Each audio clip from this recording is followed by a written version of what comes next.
కరూర్ తొక్కిసలాట కేసుకు సంబంధించి టీవీకే చీఫ్ విజయ్కు మరోసారి నోటీసులు ఇచ్చింది సిబిఐ. ఈ నెల 15న విచారణకు రావాలని సమన్లు జారీ చేసింది. ఇవాళ విచారణకు రావాలని నిన్న సిబిఐ నోటీసులు ఇవ్వగా గడువు కావాలని విజయ్ అభ్యర్థించారు. రాజకీయ కార్యక్రమాలు ఉన్నందున ఇవాళ సమావేశానికి హాజరు కాలేనని నిన్ననే సిబిఐకి తెలిపారు. అంతేకాదు ఢిల్లీ రావటానికి వీలు పడదని చెన్నైలోనే విచారణ జరిగేలా వెసులుబాటు కల్పించాలన్నారు. విజయ్ అభ్యర్థనతో విచారణ తేదీని ఈ నెల 15కు మార్చి కొత్త నోటీసులు ఇచ్చింది సిబిఐ.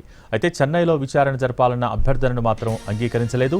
దీంతో ఢిల్లీలోని సిబిఐ ప్రధాన కార్యాలయంలోనే విజయ్ విచారణకు హాజరు కానున్నారు.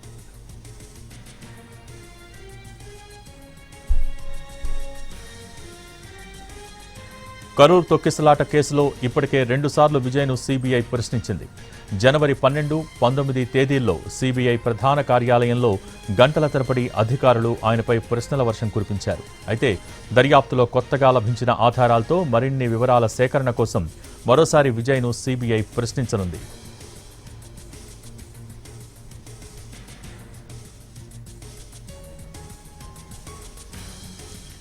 గత ఏడాది సెప్టెంబర్ 27న కరూర్ జిల్లాలో టీవీకే భారీ రోడ్ షో నిర్వహించగా తొక్కిసలాట జరిగింది.